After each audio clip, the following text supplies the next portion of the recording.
Hello, and welcome to Module 9, Social Media, Build a Simple Social Media Strategy with Lori Byrd-McDevitt. This webinar is Hello, brought to and you by welcome the to Digital Module 9, Social Media, Build a Simple... Apologies for that audio interference. This webinar is brought to you by the Digital Empowerment Project for Small Museums, a nationwide initiative organized by the 6 U.S. regional museum associations and dedicated to providing free, self-paced training resources for small museums. This inaugural series of online trainings focuses on digital media and technology topics made possible by funding from the Institute of Museum and Library Services. My name is Nancy Proctor, and I'm the technical advisor to the Museum Learning Hub. My pronouns are she, her, hers, and I am your host for today's program. I'm a middle-aged white woman with short blonde hair wearing a burgundy cardigan. I'm speaking to you today from my home office, where I'm sitting in front of a wall-to-wall white bookcase filled with books and a lot of clutter. In this era of virtual meetings, when digital spaces may substitute our physical sense of place, it's important to redirect our attention to the land we each occupy in this moment and honor the Indigenous people who have called it home. I'm based at the Peel in Baltimore, which is situated today on the traditional ancestral and unceded lands of Piscataway, Lenape, and Susquehannock Indigenous peoples. The vast coastal area, today known as Baltimore City, Maryland, sustained Indigenous peoples until the arrival of Europeans beginning in the 1600s. Over the next 400 years, many Piscataway, Lenape, and Susquehannock communities were decimated, absorbed by larger villages or tribes, and/or forced by the U.S. federal government to move west beyond the Mississippi River with larger tribes. Since then, other tribal peoples have moved here in diaspora, including Lumbee peoples. On January 9, 2012, 2 tribes of Piscataway, the Piscataway Conoy tribe and the Piscataway Indian Nation, became the first tribes recognized by the state of Maryland. In 2017, the state also recognized the Accohannock Indian tribe. We acknowledge the Peel stands on stolen lands, and I would like to thank Ryan A. Coons, Peter Dayton, and Ashley Minner of the Lumbee tribe, who authored the original text from which this version was adapted. Wherever we are located, let us all acknowledge the indigenous nations as living communities, their elders both past and present, as well as future generations. We, the Digital Empowerment Project for Small Museums, recognizes that our organizations and those of our members were founded within a colonizing society, which perpetuated the exclusions and erasures of many Native peoples throughout the United States and beyond. We ask you to reflect on the place where you reside and work, and to respect the diversity of cultures and experiences that form the richness of our world and our profession. Thank you. And now for a few housekeeping notes before we introduce today's presenter and dig into the content. I'd like to acknowledge today's ASL interpreter and let you know that captioning for today's program is embedded in a box just below the YouTube player on our website with controls to adjust your experience. The best way to continuously refine our craft is to listen to our attendees, so we ask that you share your candid feedback with us. Following today's program, you will be sent a link to a satisfaction survey. Sharing your experience through this survey will only take a few minutes and will greatly improve our work. During today's program, we will address as many of your questions as time allows. However, sometimes we're unable to answer all of your questions, and frequently questions can arise after reflecting on a program. So we've set up an online community forum for raising questions, posting answers, and connecting you with your fellow museum practitioners on our website. If you're looking for help in between programs, please visit the forum on our website, create a login, and post your questions. A member of the community or one of our student technology fellows will get back to you. Lastly, please follow us on social media to be aware of future programs. Links will be posted in the chat. And now it's my pleasure to introduce today's presenter, Lori Byrd-McDevitt. Lori is the co-founder of the 1909 Digital, an end-to-end digital marketing agency that supports many museums and nonprofits. She's a longtime Muse social community organizer, thanks to her decade as social media manager at the Children's Museum of Indianapolis. She's a former Museum Computer Network board member and co-founder and administrator of the Museum Social Media Managers Facebook group. She's passionate about self-care for museum professionals, audience engagement, cross-institutional collaboration, crisis communications, and agile leadership. So please give her a hearty welcome, and let's begin. Laurie, please take it away. Thank you so much, Nancy. I appreciate that. Really excited to be here today. As Nancy said, my name is Laurie Byrd-McDevitt. My pronouns are she and her. And you can find me on Twitter at Laurie Lee Byrd, LORILEEBYRD. I am a white woman with brown hair and thick frame glasses. I am wearing a tan shirt today, and I'm sitting in a renovated attic space with low ceilings, and I'm in Indianapolis today. I want to begin by acknowledging that I'm joining you from land which is currently occupied and is the ancestral territory of the Miami, Shawnee, and Potawatomi people. So thanks so much for being here with me today. A little about me, Nancy mentioned this too, but I am the co-founder of 1909 Digital, and I spent about 10 years at the Children's Museum of Indianapolis. And while the Children's Museum is actually very large, I always have to tell people that, I've also spent time in a small historic house and have supported a lot of projects for small museums over the years. Many know me as the co-founder of the Facebook group Museum Social Media Managers. Last week, Melissa was kind enough to point out the group in her session. It is a great resource for a lot of what this module will be talking about today, so do join if you haven't already. Get myself situated with my slides here. Okay. So this is our agenda. This slide is titled Agenda and lists the following bullet points that we'll go over today. Why build a social media strategy, establish your goals, know your audience, confirm your social media channels, identify your content, organize your content, centralize your messaging, and finally, be ready for a crisis.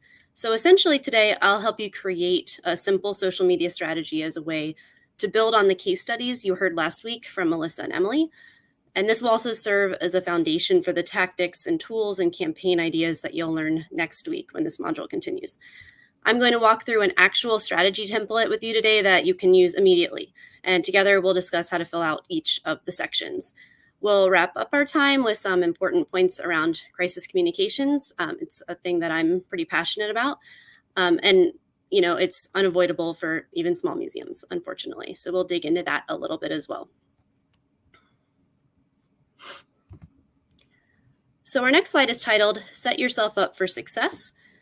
It has a cartoon-like graphic of a computer monitor with people placing little like hearts on the screen.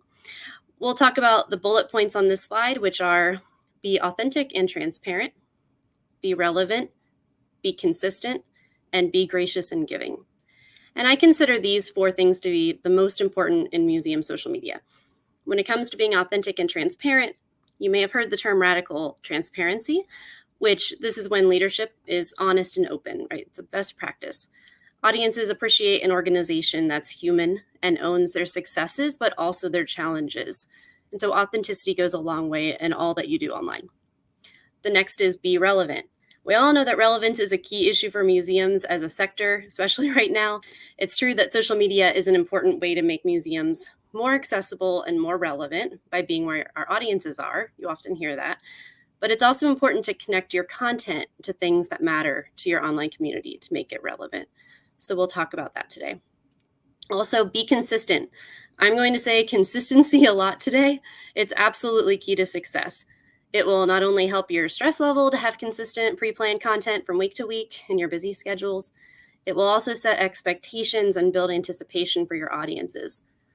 And last, be gracious and giving. I always like to say stand on the shoulders of giants. Do this by being confident in sharing content from others that you admire or collaborate with on Twitter, Facebook, anywhere. And there's no need to worry about competition. You know, being gracious with community organizations and other museums, that will only benefit you both in the end. The next slide is titled, You're Not in This Alone.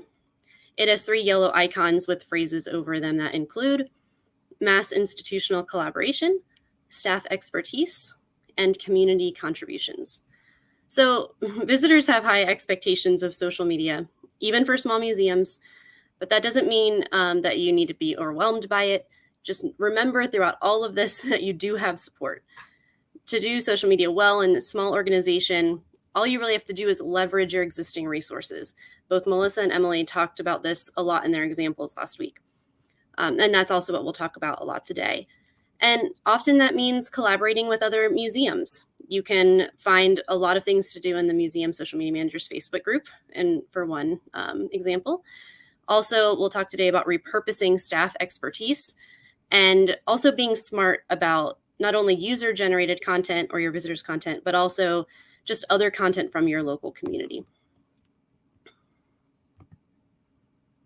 The next slide's title is Why Build a Simple Social Media Strategy?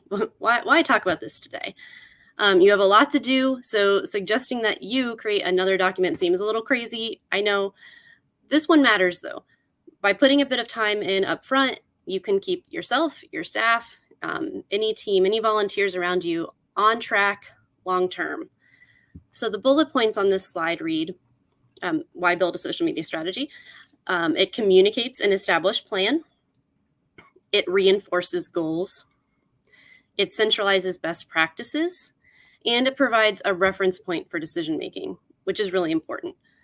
In other words, a simple social media strategy simplifies content creation.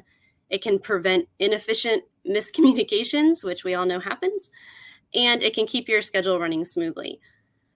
So the last visual on this slide is a yellow button with a link to the actual simple social media template.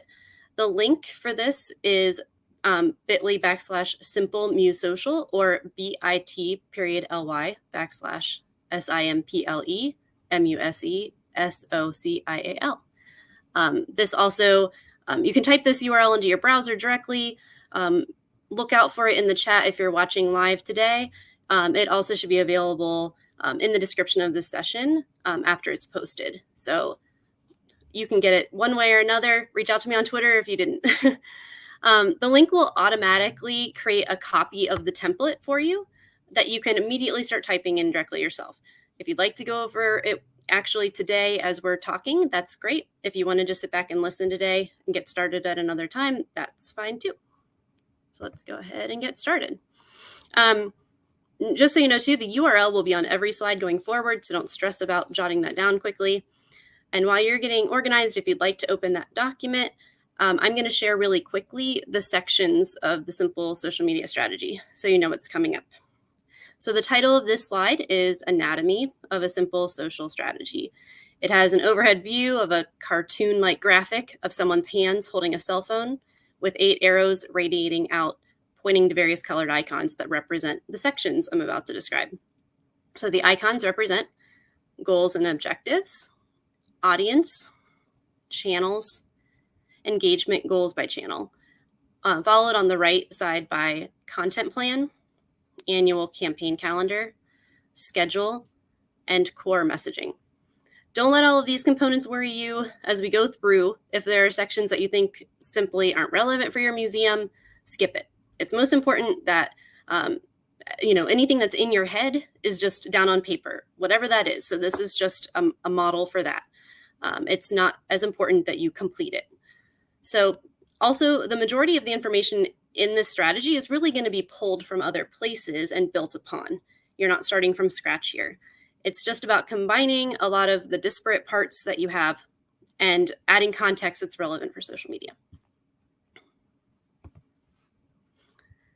So let's get started. From here on, each strategy section will have an introductory slide summarizing the steps that we'll take. So these introductory slides all look the same. They have a navy blue background on the left-hand side with the section title, and on the right-hand side, a white background with bullet points about what we'll talk about. So this slide is titled Establish Your Goals.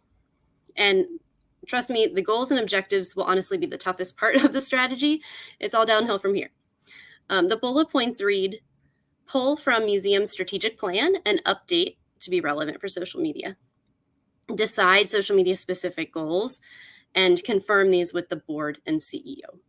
In other words, you can start off with your museum's existing strategic plan and build from that if you have one, or reach out to your CEO and your board to confirm what goals they already have in place or what goals they want you to be tracking towards. Beyond that, it's really just thinking through what you want to see out of your social media. And let's do that by looking at the template itself. So this slide is like many that will be upcoming in the presentation. It's actually a screen grab of the Google Doc template itself. And this is just focusing in on the current section we're discussing. So this one is titled Goals and Objectives. Each of these screen grab slides has a cartoon-like side view graphic of a man sitting at a chair typing on his laptop. I'm not going to describe him every time, but he's on every one of these screen grab slides. In each section of the template, there is an italicized portion that guides you through how to complete that section. So in this case, it's important to discern between your goals, which are the final results you're aiming for, and the objectives, which are the measurable outcome of these goals. This actually kind of goes back to my background as a teacher in writing lesson plans, but what I find easiest is to write your goals with the formula of the action you wish to see through or by the tool or tactic it takes to get you there. So, for example, visitors will register for more programs through detailed promotion on Facebook events. So it's not just one part, it's not just the what you want to see, it's also how you're going to get there. Ultimately, your goals for social media might be centered around either increasing engagement on social or driving them to your website. It might be about bolstering brand awareness, or it might be more about promoting ticket sales or event promotion. It's the big stuff is what goals are. So you'll want to think through what is most important for your museum, even though there's a couple of examples here in this template. Okay, so let's set that aside for a bit and keep moving through the next sections because that can take some mental time. This slide is titled Know Your Audience, because after your goals, knowing your audience is really foundational to all of your other decisions. The bullet points on this slide read, review past persona documents, if you have them, consider online and on-site audiences, and document motivations and barriers. Reviewing past persona work, if your organization does have any, can really help you see if these still apply to social media.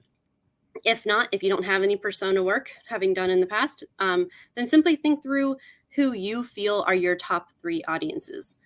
You should think about the audiences, as I mentioned, through both an online lens and an in-museum lens, especially in this post-pandemic, post-COVID world where so many people are coming and interacting with you online. In the strategy, we're going to document really just what we know about these audiences. This is not a massive market research scenario for personas right now. That's a thing that a big museum could do. This is just what you know of them. But first, a meme. The next slide reads, why are motivations and barriers more important than demographics? ? So on the right is a white square graphic with 2 photos and bullet point descriptors. The top photo is the late Prince Charles, and the bottom photo is Ozzy Osbourne. So both bullet point descriptions of these 2 gentlemen read the same. They both are male. They're both born in 1948, both raised in the UK, married twice. They both live in a castle, and they're both wealthy and famous. The joke being that 2 very different people could have the exact same demographics. So I came upon this graphic recently, and it's the perfect illustration of why audience and persona research should focus more on the motivations and the barriers around an audience rather than the demographics like age, income, education. Thinking through what motivates a group and what barriers or challenges to entry they have will help you maximize the positive and minimize the negative when they engage with your museum. So back to our strategy. This slide is a screen grab of the audience section of the strategy. Like the last one, it has a graphic of a man at the computer. So first ask yourself, again, how I said, who are the 3 most important audiences for your museum? And I would always list those audiences in priority order. A caveat to remember here, which I always want to say, is that you need to hold in your mind that everyone is in fact an individual, right? Well, we have to know that while also thinking generally about a group as a whole, just for the sake of messaging and targeting. In this section of the template, there's a space to describe your audience, list what they care about related to your museum, which is their motivators, and then also what holds them back from engaging with you, which is their barriers.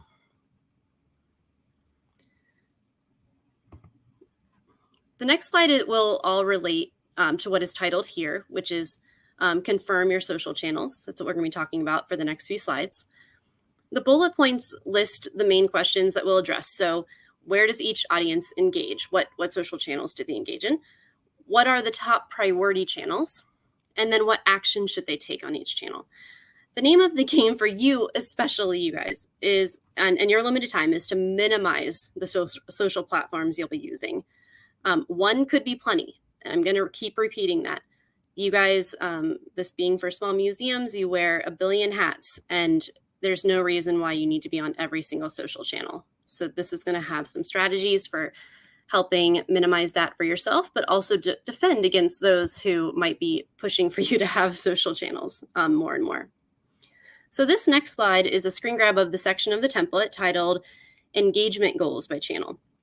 It is a chart with 3 columns that are titled Social Channel, Audience, and Goals. This chart is just a visual flow to clarify what channels are most important for each audience and what you hope that they do on those channels. So first, think about where each of your audiences spend the most time. They may have a couple of places. It might be that your legacy members and donors, that they hang out in a Facebook news feed, but they also really might be more interested in a Facebook events because they are already present on Facebook. And they also might be very active in a Facebook group. And then also, it's just that Facebook will likely always be probably one of your platforms that you're on, but you really have to think about where you need to focus. So TikTok or LinkedIn may not be relevant at all, for example.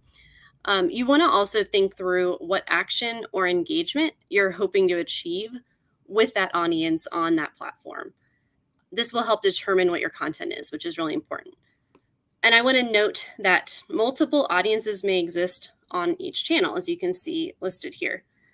There also could be multiple goals for each social channel, especially when there are multiple audiences there.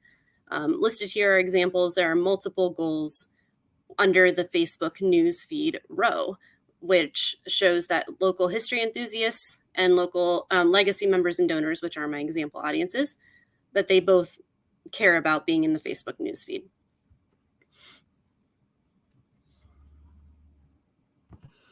The next slide is titled Less is More.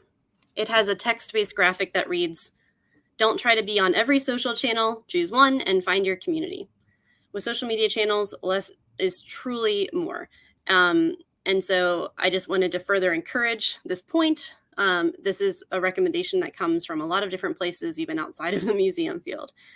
So I always like to use the puppy metaphor when it comes to deciding on new social media channels. So here we go with this metaphor, right? A social media channel is like a new puppy. It seems like a great idea at first, but then they grow up.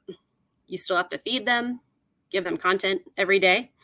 You can't leave them alone for very long before they start barking or chewing up things, and they create messes that you have to clean up, which we'll talk about with crisis comms later on. So if you're struggling with leadership who wants another social channel, try the puppy metaphor. I've had it work multiple times, and hopefully it will work for you too. Wrapping up the social channels discussion, the next slide is a screen grab of the platforms section of the template. It is a chart with 5 columns, including your site, the handle for the site, the URL, the current number of followers, and then the rationale for use. And this chart is simply a way to lay out what social channels you've decided to use and that rationale for why. As I mentioned, less is more, and one social channel might be all that's listed here. You might just have one main row. It's worth pointing out, I mentioned this in another slide, that Facebook has really 3 main tools within it that could separately be of value to you. And I have here as an example a couple of those. So, you know the primary brand page and that newsfeed is what everyone knows. Facebook events, I consider almost its own channel because this can be an important way to be where the people are and to share your programs if that's a goal for you. A Facebook group can be managed by a brand page. If you didn't know that, it's not just a personal thing. It can be a brand page that manages it. And they're full of features that make online community building way easier. So if that is a goal for you, it's something to consider. If someone is asking for a new channel and is curious why you chose one over another, after using the puppy metaphor, you can go to this as a resource to share what your rationale is for those that you currently have, and they can understand that a lot of thought went into it. The next slide kicks off the next portion of this talk, which is focused on content. This slide is titled Identify Your Content, and the bullet point lists the questions we'll be asking, which is what content is low-hanging fruit, who is already making content, and what can be repeatedly repurposed. In small museums, content must be easily gathered and repurposed. You guys know this from living it day to day. New content creation takes a whole lot of time. So definitely prioritize finding your existing great content and use that. There's no need to always be making new, fresh content all the time. Your sanity is more important than content being the highest quality or timely with the trends. Don't put that pressure on you. If you do ever create new content, ensure that it can be reposted often for a number of topics or holidays. It should not ever be a one-off thing unless there's some extreme circumstance. It also should really be able to be distributed widely across many digital platforms. The next slide is titled, Where's the Low-Hanging Fruit? It has a cartoon-like graphic of larger-than-life stacked books in a cell phone with small human characters looking at the screen of the phone thoughtfully. The bullet points list potential places to find content, which we'll talk about. So your collections metadata, blogs, exhibit labels. It also lists the people that might be creating the content, like we said before, we asked that question. Staff research is a great resource. News coverage, local or of your museum, user-generated content, and then also your community partners. Think about some of these obvious places where you can copy text or use images, but simply update them to be appropriate for social media. Some of the obvious places are, as we mentioned, collections metadata, label copy, curatorial research. If you already have a blog, take ownership of it as your central source of both old and new content. It's an owned channel that you have control over as compared to social media channels, which things change every day and you cannot control that. So it's something to consider. If you don't have a blog, it's okay. Please don't start one.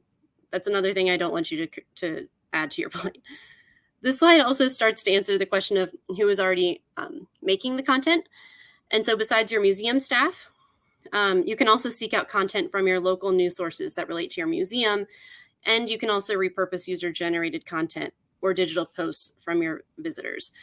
Always ask permission for visitor posts. As you're using that to mix up content even more, it's important to ask permission. And when it comes to community partners, they are an invaluable resource for sharing content that's relevant for your museum. You can always go in and do a retweet or a Facebook share of things that are relevant to you. So this slide now is titled Organize Your Content, and we're going to spend a little bit of time on this of different ways that we can get organized now and get a sense of what you have, now that you have a sense of what you have handy. The bullet points here list these 3 methods that we'll talk about. So that is selecting 3 to 4 content buckets to focus on.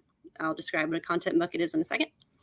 Identifying each month's campaign or theme in an annual campaign calendar, and confirming the cadence or schedule for each content type. So let's get started with that. This slide is a screen grab of the content plan section of the template. Under that section title is the subtitle content buckets, right? So here we're talking about content buckets. Ideally, you should think of 3 to 4 types of content for your content buckets. These are things you can consistently share on social media. You can use this template to record each content bucket's goal, followed by details about how that content would be shared on social. A specific idea can also be included for additional context. So here you see examples of behind the scenes as one content bucket, followed by what the goal for behind the scenes content is. And I have spots here for what sort of content that would be. I also have programs promotion as a content bucket. So you can see that these are high level ideas. So this helps you establish consistency. And we stated earlier, this is key to setting an expectation with your audience and building anticipation for content you'll post week to week. This helps you not have to continually come up with new flashy ideas. Remember, you can't compete with Coke or Disney. You're never going to be able to do that. So instead, lean into your best performing content type, do it a lot, and do it well. Melissa shared an example of this last week where the Dykeman Farmhouse Museum uses a stuffed lamb named Luna to build engagement. And she has gone all in on this content type. So that's a really great example if you have not had a chance to watch the prior session in this module. The next slide is another screen grab within the content plan section, this time of the annual campaign calendar. This is a chart with 4 yearly quarters establishing the left-hand rows, and each of those quarters or months has a different color. Along the top are columns for the month, the campaign or theme, and existing content. You can update this chart with the high-level campaigns or themes that will be the primary focus each month. So you will also likely have other bits of content coming from those content buckets. It doesn't mean that just because in January you're promoting an exhibit opening that you're not also going to have a post occasionally about a program you're promoting. But this in general just shares what that high-level biggest campaign or theme is that you might be talking about. So when you're overwhelmed by so much potential content, this chart can really help you apply themes to your content buckets themselves and bring that chaos into focus a bit. What I mean by that is, applying these themes to content buckets.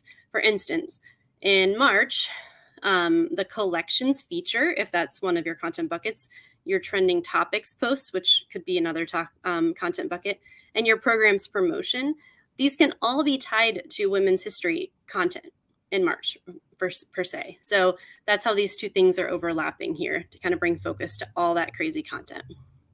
And when I say all that crazy content, it's that us in museums, we know that we have this, plethora of opportunity in regards to the content that we have to share. I always joke that when we're here in museums, we're not doing social media for a toilet paper company, right? We have so many opportunities.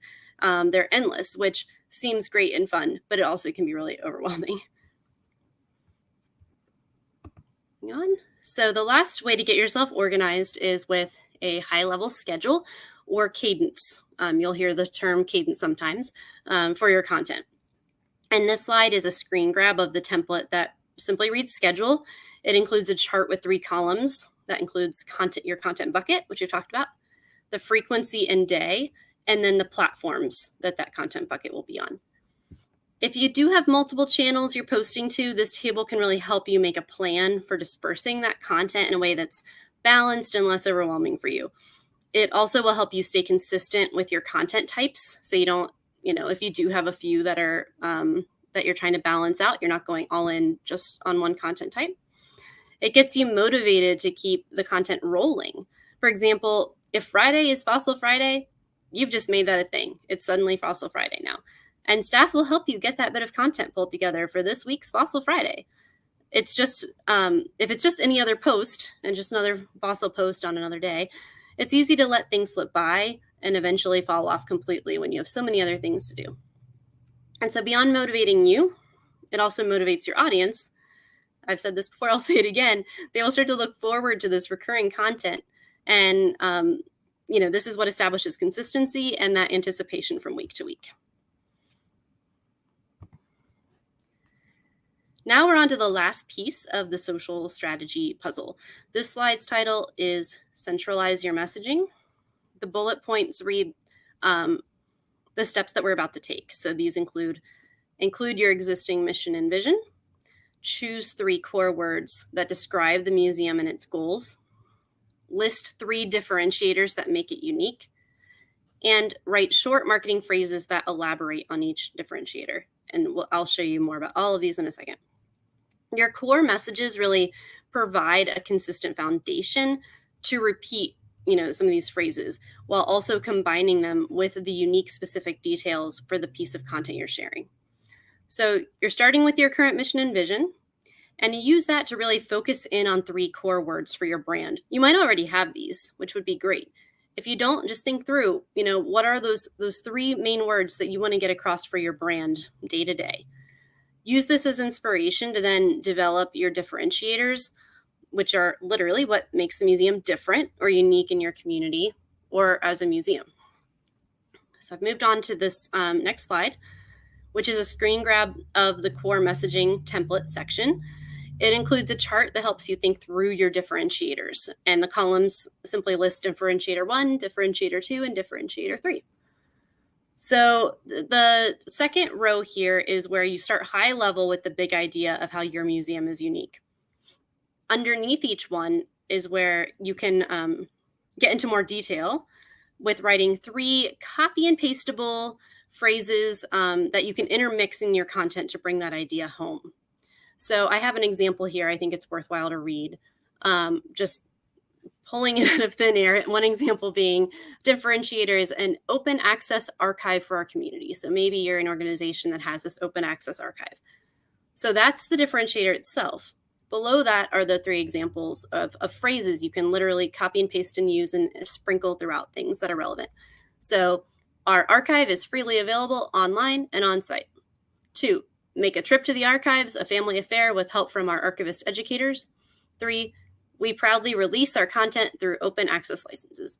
So those are 3, you can see it there, copy and pastable little phrases that you can make be a recurring thing that you add on to your content that is unique and specific, like when you're sharing about a piece from your archives.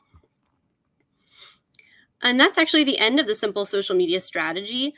Give it a try and you'll be on the right track to hopefully less stressful and consistent content in no time. But we're not done quite yet.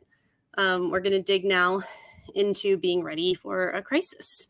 And that's what the title of the next slide is, Be Ready for a Crisis. The bullet points list the ideas we'll talk about next to help you plan for the unpredictable. So those are pre-approve emergency posts, maintain an internal FAQ document, prevent negativity from snowballing, and know when to respond to current events. While I wouldn't want you to have to create a whole other document, these ideas alone can save you a lot of in-the-moment heartache and stress if something were to happen in your museum, in your community, or even further afield. So these are kind of stripped down versions of what a bigger, massive crisis communications plan could include. But I put some thought into this to make it a little more digestible for someone in a small museum setting. So our next slide is titled Pre-Approve Emergency Posts. And the bullet points list the steps that you should take. So first, you'd consider the most likely emergencies that might happen in your museum. You need to list the questions that the public would probably have, and then write social copy, both Twitter length and traditional social copy, and secure approval and buy-in from leadership to post when needed. The most useful thing you can do is think ahead about what kind of emergencies could occur at your museum and have social media posts pre-approved and at the ready for when that unfortunately might happen. This would be for things like closure for a forest fire, snow, flood, power outage. I repeatedly use the pre-approved posts for tornado warnings at my museum, for instance. The next slide is titled Maintain an Internal FAQ Document. For less dire emergencies, having a centralized FAQ document for your internal use will save a ton of time in the long run. Again, the bullet points list the steps you should take. Think through recurring questions online visitors ask. Compile all the approved, established answers that staff already have for customer service questions. And then centralize that information in one place, ready to copy and paste. There are likely bits of responses to questions that you've posted and that are distributed all over in emails, publicly on social media. Start with finding all of these best already approved responses that you've done in the past and combine them into one document. That's simply the first thing you need to do. Then think through all of those other obvious questions online visitors may ask you and work with your staff to nail down those approved answers that you can use in the future. And that will save you so much time in the long run, even though it feels like a bit of time to put in upfront. So this next slide is really important. It is titled, Prevent Negativity from Snowballing. Oftentimes, a crisis comes out of a single complaint directed towards your social channels. If you don't address it as soon as possible, others can pile on to that negativity and turn a small problem into a big one very quickly. I think this is probably all of our fears, right? So these can also be in reviews of your organization, which likely exist whether you want them to or not, on things like Google reviews or TripAdvisor, or they can just be comments on social posts. The bullet points here address ways to help this. So they are establish a review check-in, like a check-in for reviews on social media, bi-weekly or weekly. Daily is even better, but at least getting that on your calendar. Publicly acknowledge so other viewers see that you're engaged in a complaint, and also sign your first name when you do that, when you respond. Take complaints offline as quickly as possible, and politely as possible as well. And then also hide, delete, or report abuse, discrimination, or personal attacks. And then finally, use the positive response sandwich, which is my favorite thing to talk about, and we'll hear in a second. So to de-escalate a situation, sincerely acknowledge the commenter publicly. That's really important. Never let your response seem computer generated, even if you're copying and pasting some of those FAQs that we just were talking about. Always update it with the intro and outro of the positive response sandwich to make it sincere. So what is that? So I talk about it being first part of the bread, acknowledge their concern and that you take it seriously. That's very important. They just need to be acknowledged and feel that you're hearing them. They need to feel heard. In the middle, the chunky part, is providing an explanation or a helpful response to whatever their concern or question is. If nothing else, if you have nothing else to say that you'll take their comment back to your team to discuss. Again, at least they're feeling heard. And then finally, end that sandwich by reaffirming their concern and thanking them for taking the time to comment, which that thank you might seem over the top, which it often does, but that will help so much in just noting that they took the time to comment. And again, that you're taking it seriously. And as mentioned, signing off with your first name on response posts can also help you seem more human.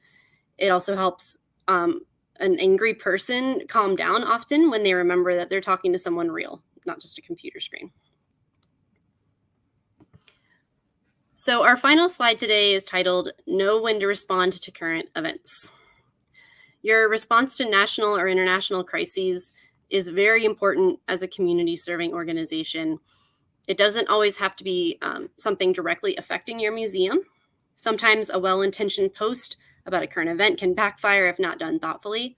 A lot of these things came out of, Black Lives Matter, but they've been happening for years of well-intentioned posts going awry. Know that not posting is also a valid response. So that's what we'll talk about. The bullet points here, like in the previous slides, all help address these issues. So you should pause your social calendar for a local or a national emergency. And then think, does the issue tie to your mission? If yes, write a thoughtful response or a thoughtful post. If it slightly ties to your mission, but not directly, you might want to share a post from a more expert organization. If it doesn't tie to your mission at all, just do not post.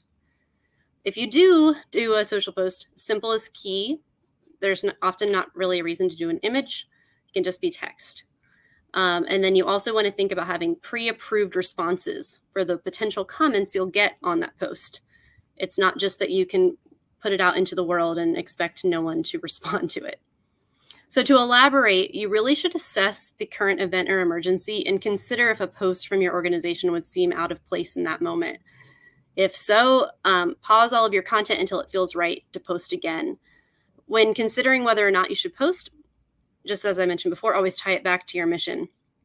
I'm going to restate this again just because it's this important. If it directly relates to your museum, a proactive post from your organization really might be appropriate and the best thing to do at that time. And if it only relates a little bit, you should really go out and research who that expert organization might be that you can share their content on Twitter with a retweet on Facebook. You should also, again, pause content no matter what happens, and just be thoughtful about what other people are posting before you turn on your content again. So I might have said that was my final slide, but I lied. This is my final slide. And it's basically celebrating that we made it. It reads, "Go ahead, exhale." And it includes a photo of an antique fan. So we made it. My agency uses a slide a lot to remind us all just to take a deep breath and exhale at the end. But the most important thing to remember is that you've got this. And that wraps up things for me, Nancy. We can go on to questions now.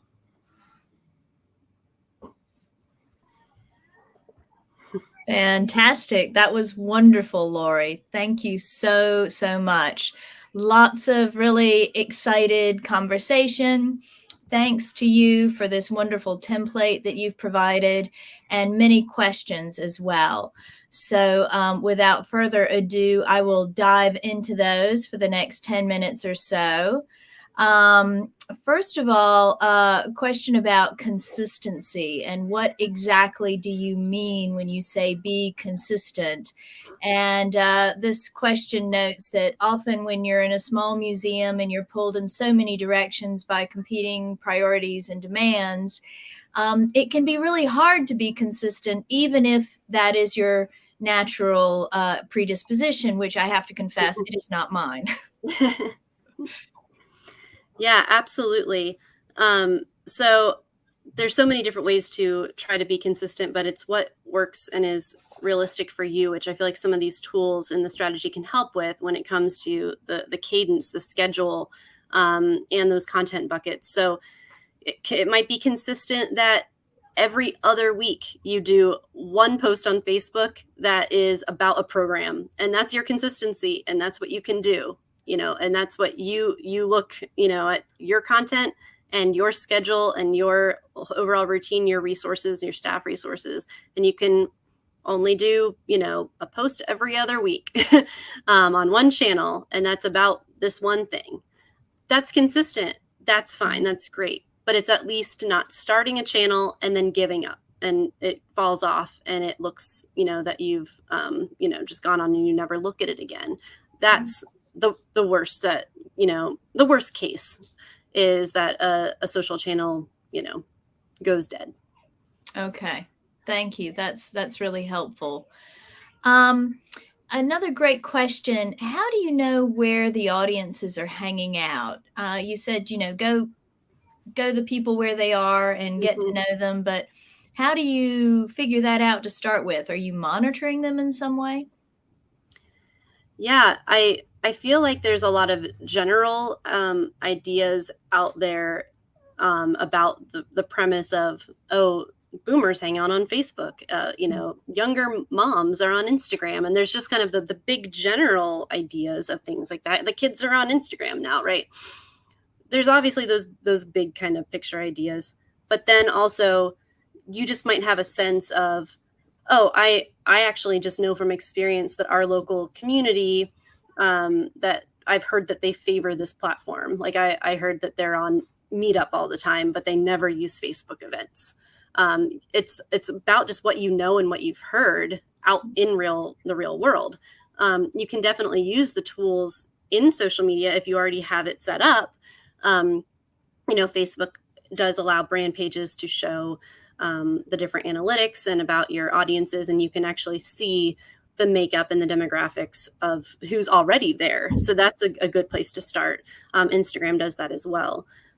If you don't have them set up yet, then you wouldn't be able to do that. But that is a tool that you can use to kick things off. Fascinating. Mm-hmm. Okay. And there are lots of questions about Facebook. Yeah. I might kind of just put them all out there because I realize that could be its own webinar, and you can kind of pick what you think you've got time to respond to in the time available. So we're interested in what components of Facebook work best for museums, live streams, stories, polls, etc. I think one commenter said, having a Facebook page and Facebook Live are just a waste of time for small museums. And there was some frustration about you don't see much of your content actually getting in front of your audience on Facebook necessarily, unless you're able to spend a Coke-sized advertising budget, which, as you pointed out, we just can't. So, I guess, could you speak to that? And I'll just express my own kind of personal thing. Like, I would love never to have to deal with Facebook, but is that just a pipe dream, or are there organizations that are finding ways to be effective on social media and circumvent Facebook and feeding the monster? Yeah. There's so many important conversations to have about the ethics of Facebook and whether or not we should even be on it or not. There's some really good talks that our friend Nancy Mike Edson has done about this topic of Facebook, and it's something to really think about in regards to your audience and your mission in your museum. Again, that could be a whole other talk about the ethics of Facebook. But besides even that, when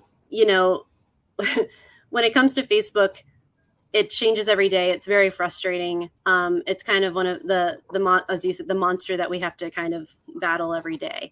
And it really depends on if it's worth it for you. If you dig in and think about it and your audience really is there and someone were to go search for you, look you up, and it'd be weird that you're not there. It's absolutely true that the algorithm works against all of us. It was actually myself and Ryan Dodge had an opportunity. My friend, who's another new social leader, had the opportunity to go to a Facebook community summit. Mark Zuckerberg was there. I didn't meet him. It wasn't that cool. And it's not cool to meet Mark Zuckerberg anymore anyway. But we were there with Facebook humans, and we were advocating for online community at this event. And we walked up to the developers and we were like, why don't you do what Google does, which is provide ad grants for nonprofits?